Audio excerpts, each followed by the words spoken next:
All right, we will try this again. I think I'm having video and audio problems today, but hopefully it won't happen again. And so I just witnessed greatness. Rafa Nadal destroying Novak Djokovic. There's no other way to put it. He absolutely just put the beat down on him. And I wrongly predicted. I thought it was going to be a great match. I really thought it was going to be an amazing match. I didn't know who was going to win, but I did say one thing that I need to apologize. King of Clay, please accept my apology. One thing I did say, I said if it's going to be lopsided at all, if anybody's going to blow anybody off the court, that Novak is going to blow Rafa off the court, because we had seen that before. We had seen that before at the Australian Open. And I thought maybe with the slower conditions that could happen again. But as you could see, I was clearly wrong. And Rafa Nadal showed why he is perhaps the greatest ever now that he has number 20, although Rafa didn't really want to talk about it. But one thing that is not in debate, there is no close second to who's the best on clay. He is clearly the king of clay. He could be the king of tennis. He has 20, so he has every right to claim that he is the greatest, although he would never do that. What a beatdown, says Mark Davis. Unbelievable. Now, Mark Davis is a big Novak Djokovic fan, and yes, we did witness an absolute beatdown from Rafa Nadal. The first couple of games, let's talk about the first couple of games of the match. I thought very closely contested. It could have easily been on serve, or Novak Djokovic could have even been up a break. I think, though, the beginning of the match, though, did show what was going to happen the rest of the match.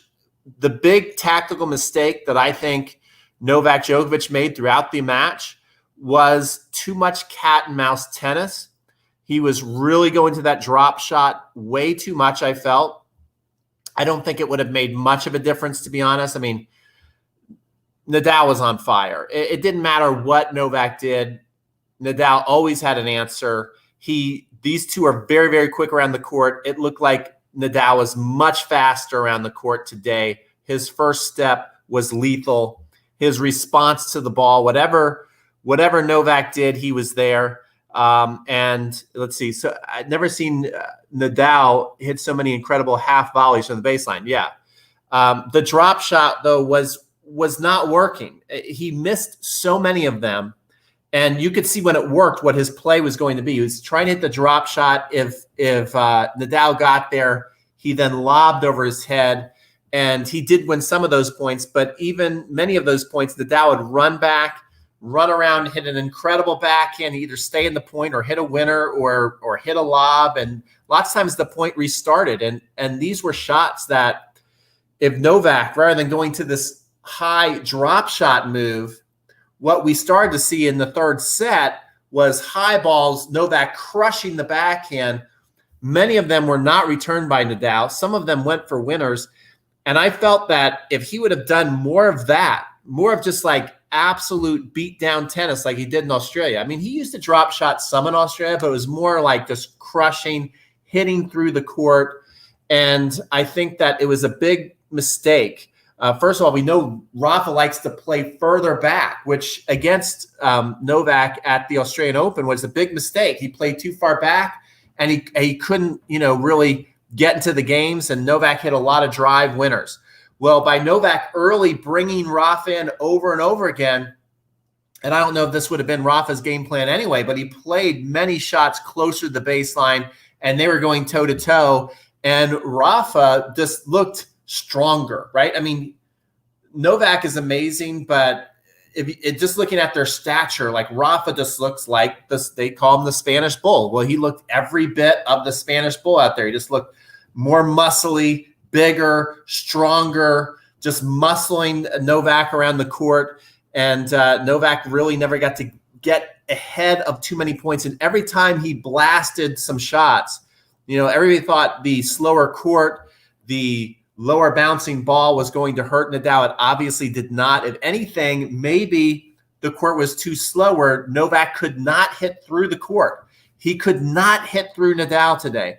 Nadal was all over the place and just played as every time you watch Rafa in the zone on clay, you always ask yourself, is this the best we've ever seen Rafa play on clay? And John McEnroe even said it today. It's like, I don't know if I've ever seen Rafa play better on clay. And think about that. Think about how awesome Rafa is, how many matches he's won.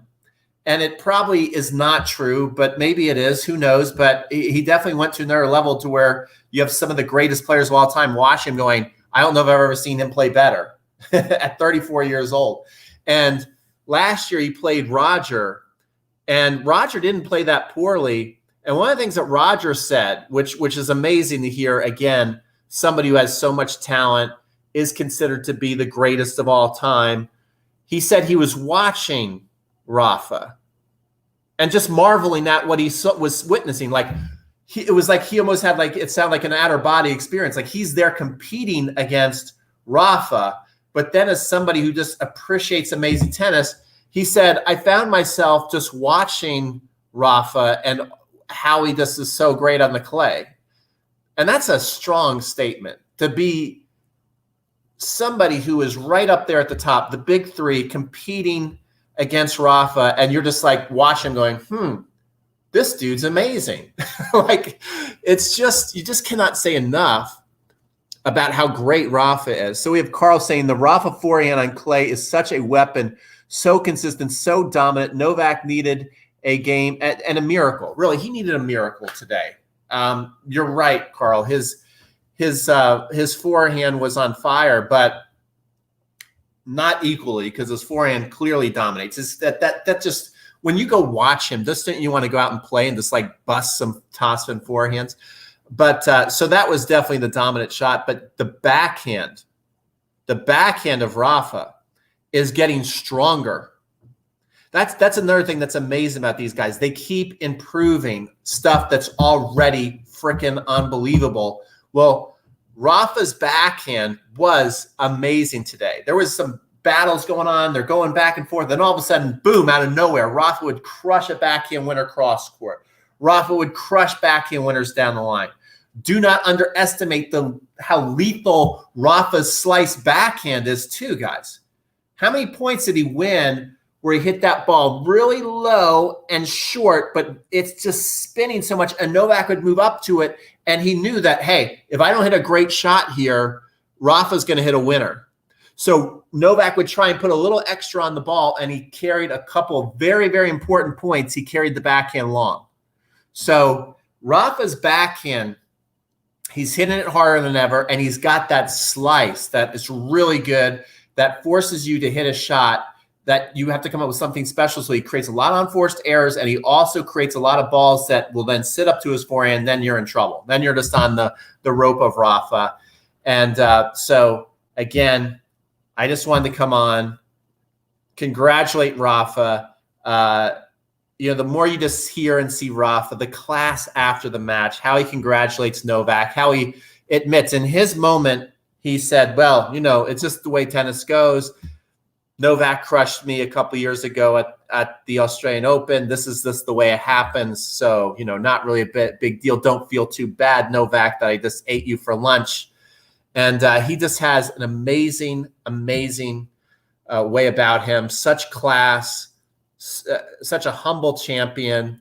We're so lucky to have him. And then I want to congratulate Novak, too. I mean, you got to the finals of the it's only the second time you've lost. You got to lost all year. You've got to the finals of the French Open after all the scrutiny and unfortunate incident at the U.S. Open. He bounces back and he wins the Rome tournament and gets to the finals here. So way to keep your head together and way to stay strong, Novak, and class words after the match. And again, you could see Novak after the match going, hey, what can I do against this guy?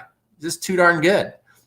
And when you watch what Novak and Rafa are able to do, you again see how far ahead of the field they are of everybody else. And it just looks like there's no end in sight. For now, it looks like there's no end in sight. It looks like there's a really funny line. You can find it on YouTube where Nikos Almagro was getting destroyed by Rafa. And he just yelled up to the crowd. He's like, he's still going to be winning this tournament when he's 65 years old. And when you watch what he did today, it's hard to argue. He looks like he could still be winning the French Open at 65. You know, for Dominic Thiem, bless his soul, he won the U.S. Open. Congratulations, it's a huge win. But again, McEnroe said in the commentary, what did it take? What did it take for Thiem to win? It took him a pandemic, Rafa not showing up at the U.S. Open, Roger being sidelined with his knee surgery, and Novak getting disqualified. That's what it took to get rid of these guys. But when there's at least 2 out of 3 of them in there and there's no controversy going on, I mean, we're still dealing with a pandemic, obviously, but they are head and shoulders, and you just can't beat them. You just can't go through all 3 of those dudes. They're just too good, and it looks like there's no end in sight. It'll be very interesting to see when the Australian Open happens. First of all, are there going to be crowds? That doesn't look like it. It looks like we're still going to be in these kind of terrible circumstances with reduced crowds. But will Federer pick up right where he left off and be in the semifinals with these guys and be part of the mix? Or, you know, at 39, another knee surgery, will we finally start to see Roger deteriorate and have lesser results? I don't know. What do you guys think? Does Roger have a chance to defend number 20 and get to 21? Because now Rafa is right there. And can we and should we just pencil Rafa in for number 21 at the French Open next year if he's able to play due to what's going on in the world? You know, if we have a French Open next year and Rafa's healthy, should we just give him the trophy? And that's 21. And where does he get number 22 and 23? I mean, he's won on all the surfaces. I would say his next best chance is the U.S. Open. He seems to play really, really well at the U.S. Open. So next year we might see Rafa pick up 21, 22. It makes now tougher. I thought Novak was really on that trajectory to win everything and surpass both of Roger and Rafa. But it looks now that Novak's got some real catching up to do, and it's not going to be easy. And Rafa looks strong. He looks strong like bull. Strong like bull. So congratulations, Rafael Nadal. Absolute beatdown. Amazing to watch you on clay. It's an art form, and he's got to perfect it. You're watching perfection when you're watching him on clay. You cannot do it any better. No one's done it better than him. And I hope we get to see it at least 2 or 3 more times. I just love it. So you guys have a great day. Thanks for watching this video, and like, comment, and subscribe.